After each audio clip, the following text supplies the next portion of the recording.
noir, rouge, or.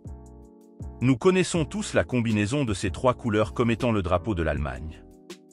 Depuis sa première introduction en 1848, ce drapeau a connu une histoire mouvementée et a été remplacé à plusieurs reprises par d'autres drapeaux. Après la Seconde Guerre mondiale, la question de savoir quel serait le nouveau drapeau de l'Allemagne a été très controversée. Il y avait de nombreux drapeaux concurrents avec de bonnes chances comme celui-ci ou celui-là. Mais pourquoi le noir, rouge et or a-t-il finalement été choisi et comment ce drapeau a-t-il été créé? C'est à toutes ces questions que nous nous intéressons dans la vidéo d'aujourd'hui. La combinaison des couleurs noir, rouge et or est déjà apparue comme symbole au Moyen-Âge. Par exemple dans la bannière du Saint-Empire romain germanique, qui représente un aigle noir avec un bec et des griffes rouges sur un fond doré. Les origines du drapeau actuel remontent aux guerres de libération contre Napoléon. Ce sont surtout des étudiants allemands qui se sont regroupés et ont combattu l'occupation française. Mais comme ces corps provenaient de tous les territoires allemands possibles, ils avaient tous des uniformes et des vêtements complètement différents. Ainsi, le major prussien Ludwig Adolf Wilhelm von Lützow a décidé de teindre tous les vêtements en noir de manière uniforme.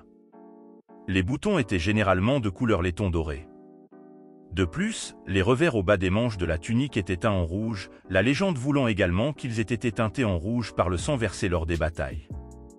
Après la fin de la domination napoléonienne, ces uniformes et cette combinaison de couleurs se sont imposés dans tous les pays de la Confédération allemande.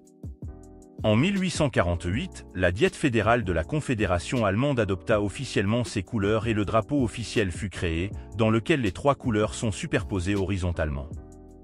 Mais la Prusse, en tant qu'État allemand le plus puissant, prit de plus en plus le contrôle de la Confédération allemande. Lors de la fondation de l'Empire allemand en 1871, le drapeau de la Confédération de l'Allemagne du Nord, dominé par la Prusse, fut également adopté comme drapeau de l'Allemagne entière. Mais le drapeau noir, rouge et or devait bientôt faire son retour. Après la Première Guerre mondiale, on voulait en finir avec le système monarchique, militariste et autoritaire, et donc avec l'ancien drapeau qui représentait ce système comme aucun autre. Mais de nombreux partisans continuaient à vouloir s'accrocher à la monarchie, ce qui a donné lieu à une bataille de drapeaux. Finalement, les partisans de la République parlementaire ont réussi à imposer leur drapeau, mais un compromis a été trouvé pour le drapeau commercial allemand et un mélange des deux drapeaux a vu le jour. Mais cette fois encore, il ne faudra pas attendre trop longtemps avant que le drapeau ne soit à nouveau supprimé. Les nazis détestaient les couleurs nationales républicaines noir-rouge-or et les ont immédiatement remplacées par le drapeau à croix gammée.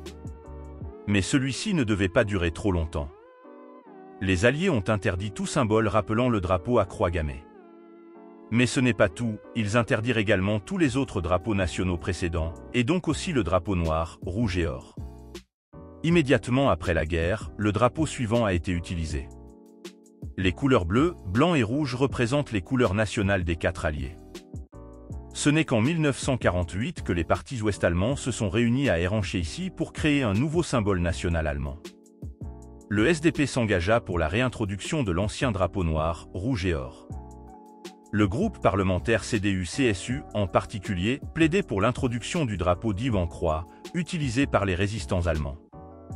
Le drapeau original ressemblait à ceci, la proposition présentée plus tard par la CDU-CSU ressemblait à ceci. Le drapeau à croix est d'ailleurs souvent utilisé aujourd'hui par des groupes d'extrême droite, notamment les Grechbürgern. D'autres parlementaires ont également proposé d'autres projets. Par exemple, celui-ci, inspiré des États-Unis, sur lequel chaque land de l'époque avait une étoile.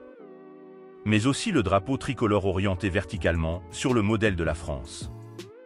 Et puis aussi ce drapeau qui devait symboliser la division de l'Allemagne. Mais c'est finalement l'ancien drapeau noir, rouge et or qui s'est imposé, car de nombreux hommes politiques s'accordaient à dire qu'il fallait faire le lien avec l'époque démocratique de la République de Weimar. Avec la réunification allemande, le drapeau de la République fédérale d'Allemagne est devenu valable à l'Est également.